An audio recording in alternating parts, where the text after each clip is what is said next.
Wala na namang sound. Wala pa lang sound ha. Ano nyo walang sound? Ito, walang sound oh. Sa una masaya, pero sa uli may kabit na. Ano, buhay ka pa? Malamang hindi na. Doon pa lang patay ka na eh. Alam mo mukhang bakit mabagal siya mag-reply sa'yo? Kasi bumibilis na sa iba. Sakit? Kasi mukha kang puwet. May sound na, wala pa rin. Wala pa rin sound? Ano, mukhang kailangan natang gisingin ng mga tao sa mundo ah. Ba't siya na nagpapaalam na maaga siya matutulog? Kahit wala naman siyang pupuntahan kinabukasan. Bakit? Ba't siya nagpapaalam na maaga ako matutulog?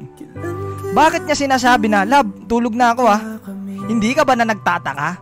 Dati umaabot kayo ng alas 5, alas 6 ng umaga, pero ba't ngayon hanggang alas 10 na lang? Bakit? Kasi baby time na nung kabit nila. Ikaw, ang alam mo lang, nagti-tiktok lang siya. Ay, ang alam mo na, natutulog na siya, tapos ikaw pa-tiktok ka lang.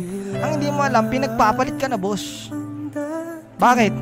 Mukha kasing busabos. Pag hindi ka na mahal, kulong mo na. Kulong ko na, sir, kulong ko na. Akin anak ko. Oo, kulong ko na. Tapos na, sir, tapos na. Litong-lito. Ano gusto na, bebe ko? 5? May sound na ba? Sorry guys ha, napasobra yung mga ano ko eh. Hindi nyo kasi sinasabi. Kanina pa kayo walang sound ng walang sound. Di kaya akala